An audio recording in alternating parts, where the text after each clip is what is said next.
There's a potter's kiln building that we can at least look inside, although we can't go inside. There's a potter's kiln building that we can at least look. They've made their point by putting shards, which they may have found on site, here as an entryway. So even though we can't see it closely, there's the kiln. And for some reason it was necessary to stabilize it with these supporting, for lack of a better term, girdles of wood.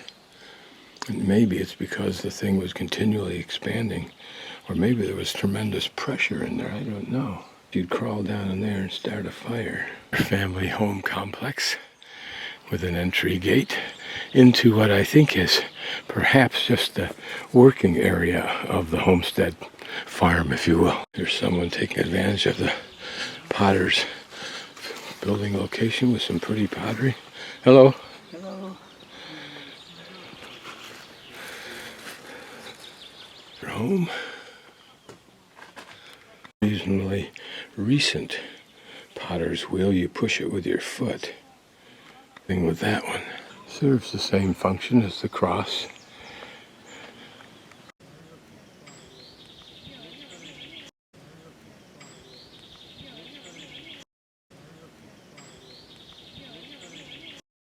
Another sod-covered barn. We'll see if there's anything on the other side. Unique because it's a large structure, and yet the access is a step up into that building. So what would it have been used for? Certainly not rolling stock in. You purposely made it difficult for any animals. Firstly, this was a threshing house. That's interesting. You wonder if it had machinery. Why didn't they move stuff with wagons that would meet a different kind of door setup? It's like a simple barn. This is a church. Notice it doesn't have a chicken on top. Sundial. Not sure that it's old, but it might be. High tower with a just tiny bell. That's interesting, isn't it?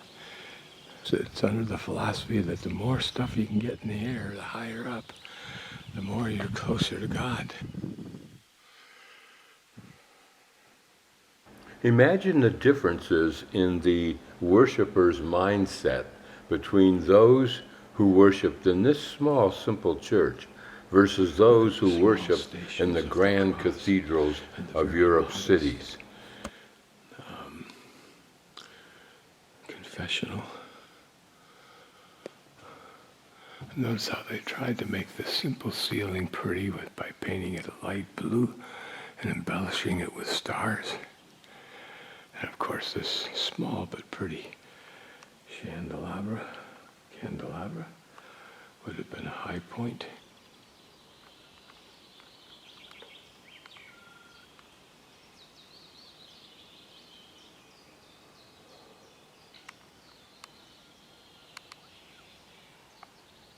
There it almost looks like they'd created a road at some point when they first started this museum. Entry, notice the people entry and then one for wagons. Pretty little complex for no other reason the gray blue of the wood.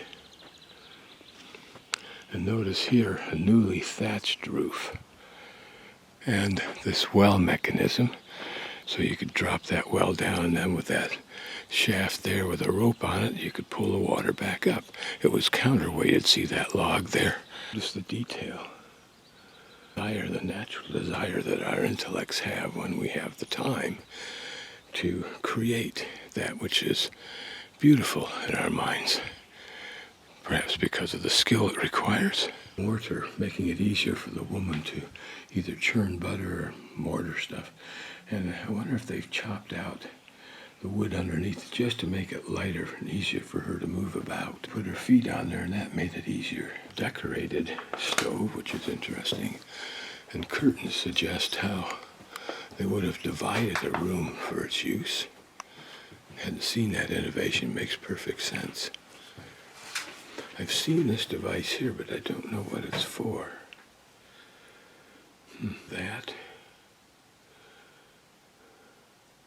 Could have been for a flue, who knows? Interesting to wonder how they moved these stoves. Well, that these pieces of bark are just stored here as we would store odd pieces of rope for future use.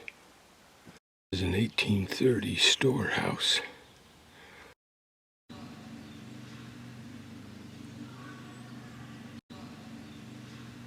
How branches or willows or whatever were used as rope. A lot of work just to get this material, I would think, although it may have been the product that they raised after they'd removed the grain.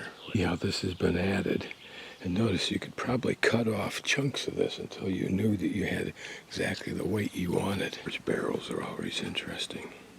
So here's the geographical area represented by the blue sites that we've been visiting. Location of a orchard, farm, garden area. What's interesting is this method of fencing. At first I wonder, why would they do that? One of the benefits may be that with the rain and the snow they have, drainage off of those logs might be quicker, easier, faster, and reduce the amount of rot over time.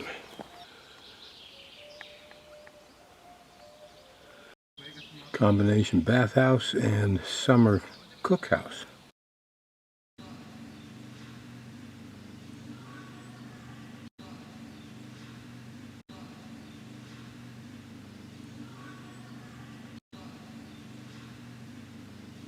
The use of the natural hook in a tree to anchor this beam. This may be simply the understructure, the framing, if you will, for the thatch roof. Could be wrong. Entering into a fairly large home complex, large in the sense that it's fenced, and it seems to have fruit trees like an orchard. This is a rather tiny barn.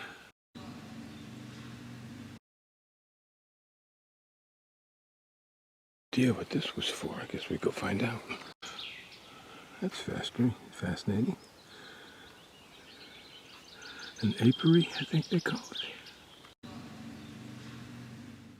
Here. Of course, the trick question is, how do you get out the honey? I assume you take the top off. An interesting treatment on the roof. Large structure with great overhang. The glass windows. This a habitable threshing house. 17th century is notable.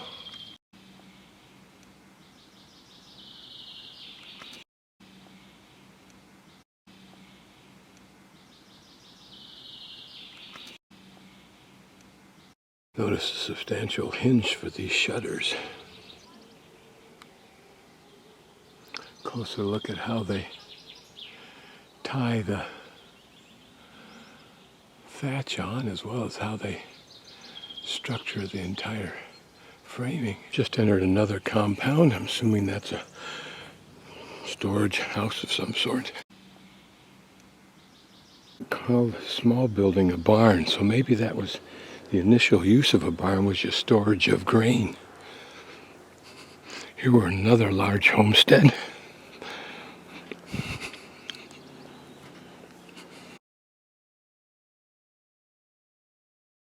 I'm guessing that these bee hives, including that one there, that log one, were made in the early days by hollowing it out. And now these are probably used actually to make honey with. This, the two slats there, probably giving a narrow entryway for the bees, making it feel more like home. Large room here with carpentry tools over there, storage up above, and a very large oven.